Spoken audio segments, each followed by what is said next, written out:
we love you, Jamie. You're such a great guy. Your family's awesome. And we're working hard to find out who did this.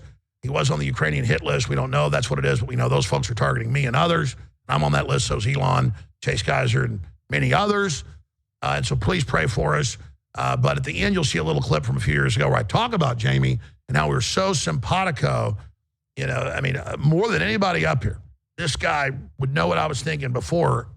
And we talked, constantly, text messages over the phone, but also in person, because a lot of the headlines I would write to and give him or articles I'd write with him.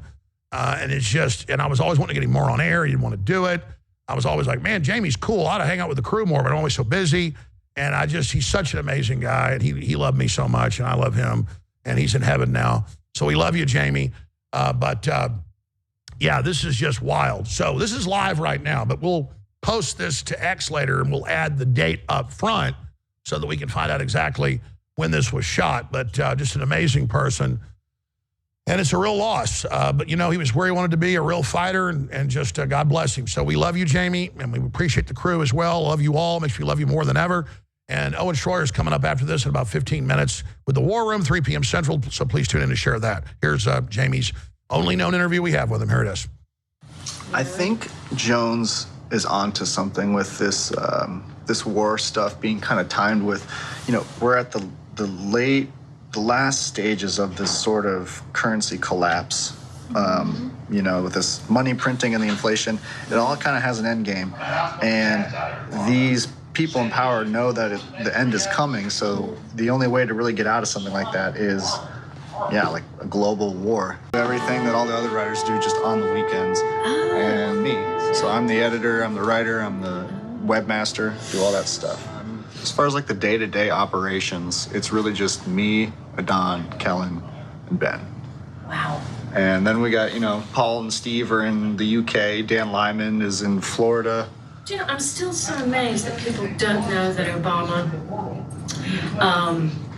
passed that law, signed that law in December 2012, and it kind of fell into...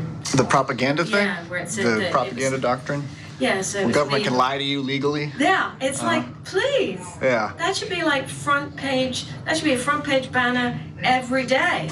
That was I remember when that happened. That was a really big deal to me. Yeah. Because it wasn't super secret. Like, it was covered by the mainstream media. Yeah. But they were covering it like it was, this is great, they're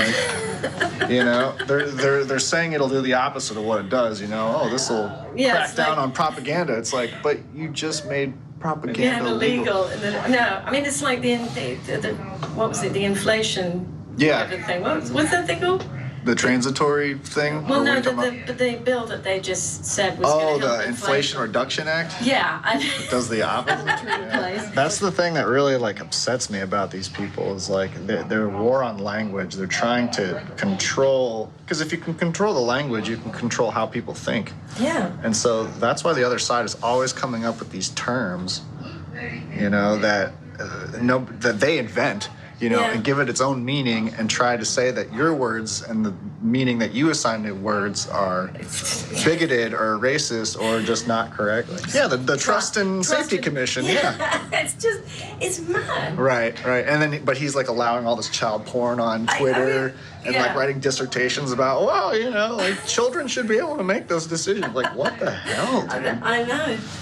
They literally are walking inversions of human beings. But that's how they're so successful, in part because that kind of gaslighting is just so, a normal person, just who is apolitical or doesn't follow this stuff, they're just so assaulted with the inverted, version of what they're saying that they just come to believe it, because surely they wouldn't lie to such a degree that it's the polar opposite. Most people don't think that way, so. Yeah, well, it's interesting you should say that because I think their primary purpose is to so jostle people's reality that they just sort of go into a permanent, mental rape. That's what they're all about. Well, but it's they can't decide. Yeah. And then in this sort of great struggle to make sense of what's going on, you just give up. No, it's true. That's what they want. They flood the zone with all kinds of preposterous stuff. Yeah. And then they leave the average American totally bamboozled, not really sure what to believe. Yeah. And that's when the mainstream media comes to package up the narrative in a nice little box in an easily digestible way that the viewers can just understand it and they're like, oh, you know, like, because the world's not in black and white, you know, there's always shades of gray, there's always nuances, and that the media doesn't like nuances. They like to make things as simple as possible to let the masses like wrap their minds around it. Well, I think it's at this point so manipulative that they probably have a whole technique that they've got down, a whole sort of like gaslighting formula. And certainly, you know, when you look at some of the explanations they give for situations, you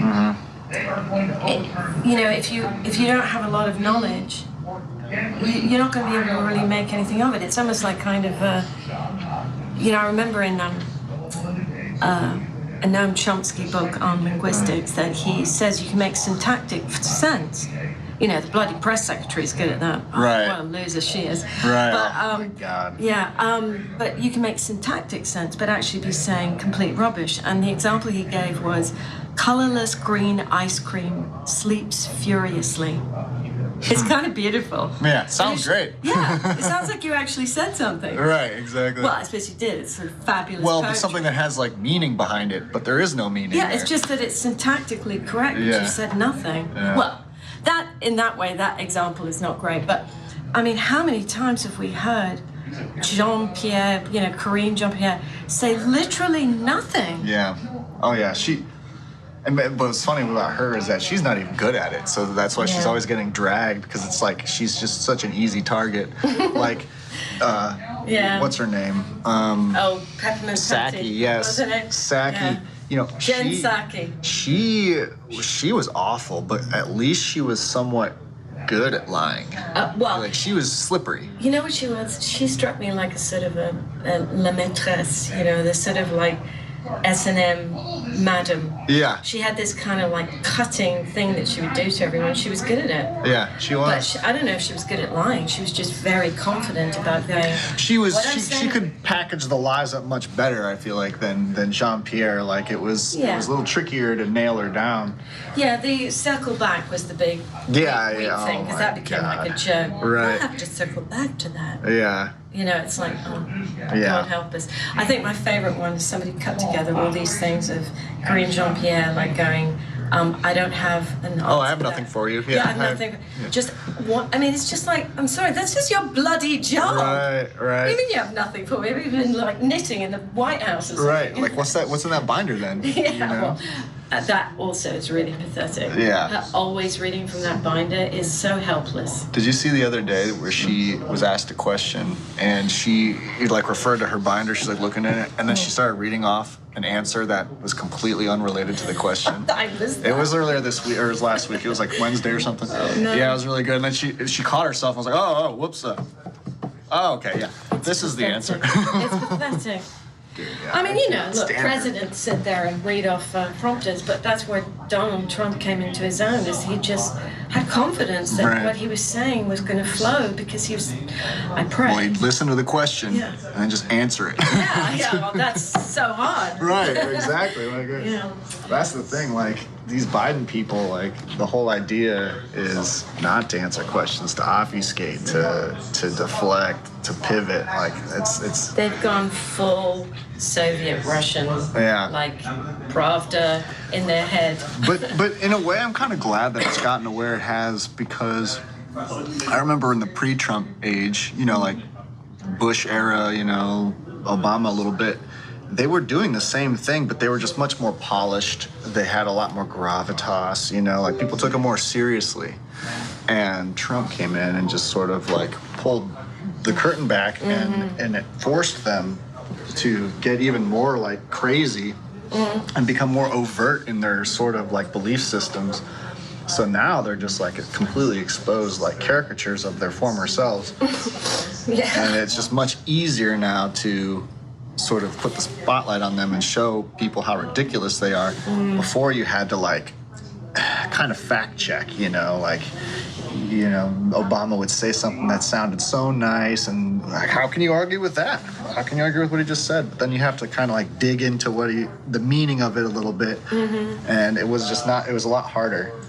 The thing is, Obama now, he's become a sort of a caricature of himself. I mean, that amazing thing when people were like shouting him down. Oh, that and was he great. started, you could see this sort of schoolmistress come out in him where it's like going, now pipe down. Settle down, everybody. Right? But he was trying to smile and trying to be pleasant, and then you could see it where it got to him. Yeah, because he was losing control. Like he always used to have control of the audience, and you know, the audience never really heckled him or questioned him.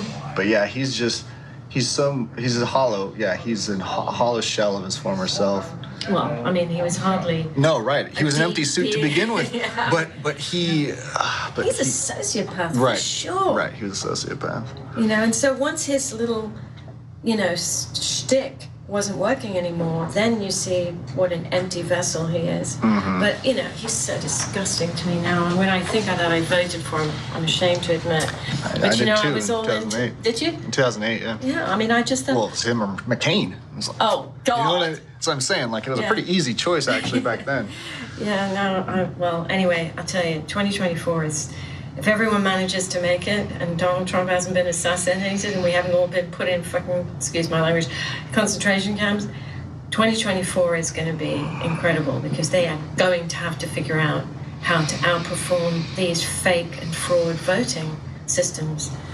I think Jones is onto something with this this war stuff being kind of timed with, you know, we're at the last stages of this sort of currency collapse.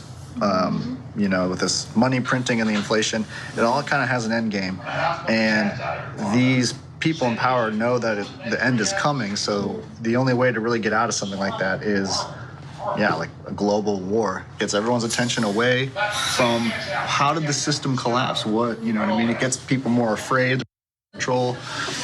There's going to be a very small proportion of people that have the faintest idea what happened if that happens. Yeah. But listen, I'm going to talk to you some more, but I should fill Alex in his brains. Yeah, but do what you got to do. That was great. Oh, yeah, thank you. No, listen, I'm going to be here a lot. I am simpatico with one of my great researchers and writers, Jamie White. I walked up to him about 20 minutes towards airtime, and I said, a lot of times he writes the headline, I'll go with this headline, but half the time I say, let's change that and go with this. And I said, what's your headline? And it was literally, and I hadn't even talked to him in 4 or 5 days other than text messages I send him all the time, with stuff, you know, info articles. It was literally almost word for word the exact headline I just written down and was about to give to him. All right, we love you, Jamie White. We love you. Owen Schroyer's taking over on the War Room. I'm going to go give him this. There's been another major swatting of another patriot. Tune into the War Room right now. Find the streams of Alex Jones on X. God bless you all, and God bless you, Jamie White.